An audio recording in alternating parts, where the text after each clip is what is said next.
Hello, എല്ലാവർക്കും പുതിയൊരു വീഡിയോയിലോട്ട് വീണ്ടും സ്വാഗതം. ഞങ്ങളെ നാട്ടിൽ നിന്ന് തിരിച്ചു പോകാറായി കേട്ടോ. മറ്റന്നാൾ തിരിച്ചു പോവാണ്.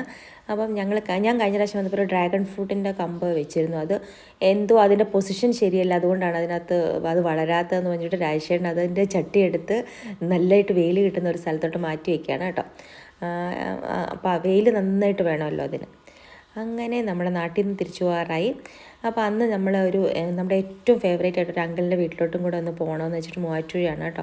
അപ്പോൾ അവിടെ ഞങ്ങൾ ചെന്നു. അപ്പോൾ ഞാനങ്ങനെ അവിടുത്തെ വീഡിയോ എടുക്കാനായിട്ട് എടുത്തല്ല, പക്ഷേ അവിടുത്തെ ആൻറ്റി ആ ഗാർഡനിങ് ചെയ്തിരിക്കുന്നത് കണ്ടപ്പോൾ എനിക്ക് ഭയങ്കര വീഡിയോ എടുക്കാതിരിക്കാൻ തോന്നില്ല. കാരണം എന്താണെന്ന് വെച്ചാൽ ആൻറ്റി തന്നെയാണ് അത് മാനേജ് ചെയ്ത് വെച്ചിരിക്കുന്നത്. ഞാൻ പറയുന്നത് ഭയങ്കര ലാൻഡ്സ്കേപ്പിംഗ് ഒക്കെ ഉള്ളൊരു പ്രൊഫഷണലായിട്ടൊരു ഗാർഡനിങ് ഒന്നും അല്ല കേട്ടോ. പക്ഷേ ഒരു ആൻറ്റി തന്നെ ഇത് നാരകം വെച്ചിട്ട് നാരകത്തിൽ മുഴുവൻ നാരങ്ങ, അങ്ങനെ പച്ചക്കറിയും ഫ്ലവേഴ്സും അത് ഓർഗനൈസ് ചെയ്ത് വെച്ചിരിക്കുന്ന രീതിയും ആൻറ്റി തന്നെ ഈ 10 മണി ചെടിയൊക്കെ രണ്ടെണ്ണം ഒരുമിച്ച് വെച്ചിട്ട് അത് കുറച്ച് നാൾ കഴിയുമ്പോൾ അതിനകത്തുനിന്ന് വേറെ കളറുള്ള ചെടി വരും എന്നൊക്കെ ആൻറ്റി പറയും. ആൻറ്റി തന്നെയുള്ള ഗവേഷണങ്ങളാണ്.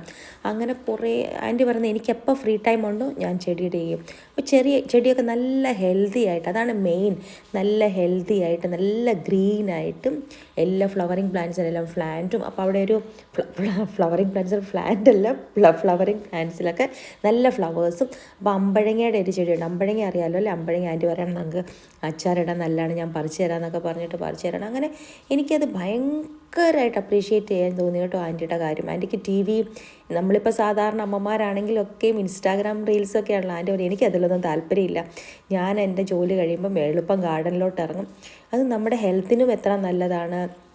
ആൻറ്റിക്ക് കണ്ണാടിയൊന്നും വെക്കേണ്ട. അതായത് എനിക്ക് തോന്നുന്നത് ഗ്രീനറി ആയിട്ട് കൂടുതൽ കണക്ഷനുള്ള ആൾക്കാരുടെ ഒരു ലൈഫ് സ്റ്റൈലിൽ നമുക്ക് ഹെൽത്തി ആയിട്ട് ഇരിക്കുന്നത് കാണാൻ പറ്റും കേട്ടോ. ഒരു വർക്കൗട്ടും ഇല്ല, ആൻറ്റി എന്ത് ഹെൽത്തിയാണ്, ടച്ച് വുഡ്, അങ്ങനെ ഇരിക്കട്ടെ. അങ്ങനെ അതിൻ്റെ വീഡിയോ ഒക്കെ എടുത്തു. പിന്നെ പിറ്റേ ദിവസം ഞങ്ങൾ തിരിച്ചു പോരാണ് കേട്ടോ. ബാംഗ്ലൂരിൽ നിന്നായിരുന്നു. അതായത് കൊച്ചിയിൽ നിന്ന് ബാംഗ്ലൂർ നല്ല ലേ ഓവർ ഉണ്ടായിരുന്നു. വെളുപ്പിനെ 6 മണിക്ക് ബാംഗ്ലൂർ എത്തി. അത് കഴിഞ്ഞിട്ട് ഉച്ചയ്ക്കുള്ള അവിടെ നിന്ന് ഫ്ലൈറ്റ്. അവിടെ ഇരുന്ന് മടുത്ത് കേട്ടോ ശരിക്കും പറഞ്ഞാൽ. ഞങ്ങൾ എന്നിട്ട് വെളിയിലിറങ്ങി ഒരു ദോശയൊക്കെ കഴിച്ചിട്ട്, പിന്നെ അവിടെ ഓപ്പോസിറ്റാണല്ലോ താജ് നോക്കാമെന്ന് വെച്ചിട്ട് അങ്ങോട്ടൊക്കെ നടന്ന് എത്ര നേരം നമ്മൾ നടക്കും, എത്ര നേരം നമ്മൾ ലോഞ്ചിലിരിക്കും. ആകെപ്പാട് ടയറിങ് ആയിപ്പോയി കേട്ടോ. എനിക്ക് ഇഷ്ടപ്പെട്ടില്ല. ഞാൻ ഇവിടെ വരുമ്പോൾ ഇവിടെ ഈ ഫോഗ് ഒഴിവാക്കാനായിട്ടാണ് ഉച്ചയ്ക്ക് ഇവിടെ നിന്നുള്ള കണക്റ്റിംഗ് ഫ്ലൈറ്റ് അങ്ങനെയാണ് എനിക്ക് കിട്ടിയത്.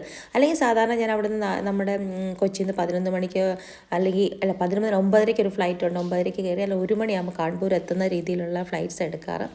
ഈ പ്രാവശ്യം നല്ല പണി കിട്ടി കേട്ടോ, നന്നായിട്ട് മടുത്തു. അപ്പോൾ ഈ വീഡിയോയ്ക്കകത്ത് കാര്യമായിട്ടൊന്നും ഇല്ല കേട്ടോ. ഞാൻ ജസ്റ്റ് സംസാരിക്കാം, പിന്നെ കുറച്ച് വ്യൂസൊക്കെ കാണിക്കാമെന്നേ ഉള്ളൂ. പിന്നെ ആൻറ്റിയുടെ ചെടിയുടെ അതായിരുന്നു എനിക്കൊരു ഭയങ്കര മോട്ടിവേഷൻ തോന്നുന്നത്. നമ്മൾ എത്രയായാലും ആരെക്കൊണ്ട് എന്തും പറ്റും എന്നുള്ളതിനൊരു എക്സാമ്പിളായിരുന്നു ആൻറ്റിയുടെ ഒരു ഗാർഡനിങ്.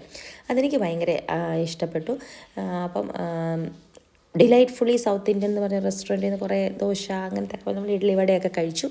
എന്നിട്ട് ഞങ്ങൾ ജസ്റ്റ് അവിടോട്ട് നടക്കണം. അപ്പം ഞാൻ പറയാൻ വന്ന അതല്ല, എൻ്റെ കഴിഞ്ഞ വീഡിയോസിൽ ഒരാൾ എൻ്റെ അടുത്ത് കമൻറ്റ് ചോദിച്ചിട്ടുണ്ടായിരുന്നു, if you don't mind age പറയാമോ എന്ന് പറഞ്ഞിട്ട്.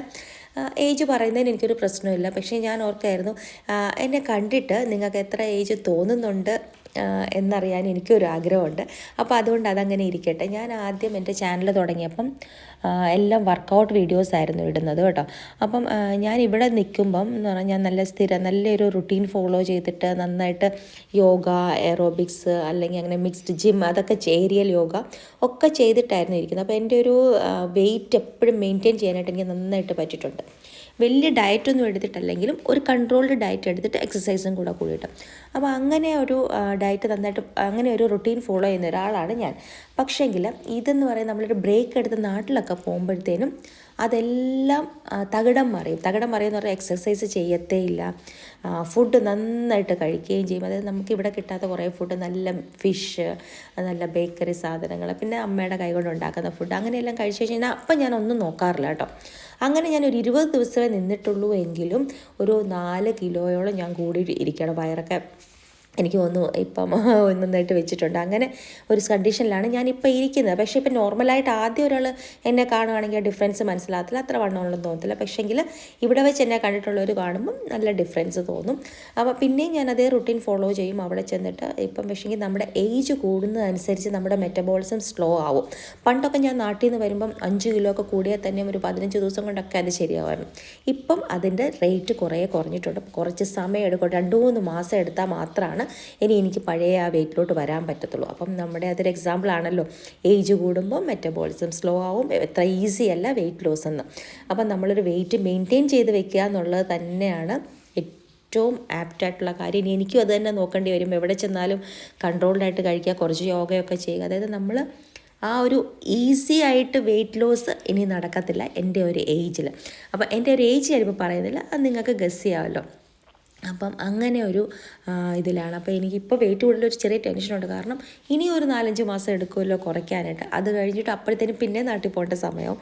അങ്ങനെ പിന്നെ നമ്മുടെ ഒരു ലൈഫല്ലേ എന്നുള്ള രീതിയിൽ അങ്ങ് പോവുകയാണ് കേട്ടോ. അപ്പോൾ ഇത്രയൊക്കെ ഉള്ളായിരുന്നു വീഡിയോയ്ക്കകത്ത് കാര്യമായിട്ടൊന്നുമില്ല, കുറച്ച് സംസാരം മാത്രമേ ഉള്ളൂ. എന്നെ സപ്പോർട്ട് ചെയ്യുമെന്ന് ഞാൻ വിശ്വസിക്കുന്നു. Thank you for watching. Like ചെയ്യുക, കമൻറ്റ് ചെയ്യുക, ഷെയർ ചെയ്യുക. കമൻറ്റ് ചെയ്താൽ എനിക്ക് നല്ല ഒരു മോട്ടിവേഷൻ ആവും. കാരണം നമ്മളെ ആൾക്കാർ പിന്നെ നമുക്ക് സംസാരിക്കാൻ പറ്റും. അങ്ങനെ എനിക്കിഷ്ടമാണ് സംസാരിക്കുന്നത്. അപ്പം എന്ത് കമൻറ്റ്സ് ഉണ്ടെങ്കിലും എന്ത് ചോദിക്കാനുണ്ടെങ്കിൽ ചോദിക്കും. Thank you Lakshmi.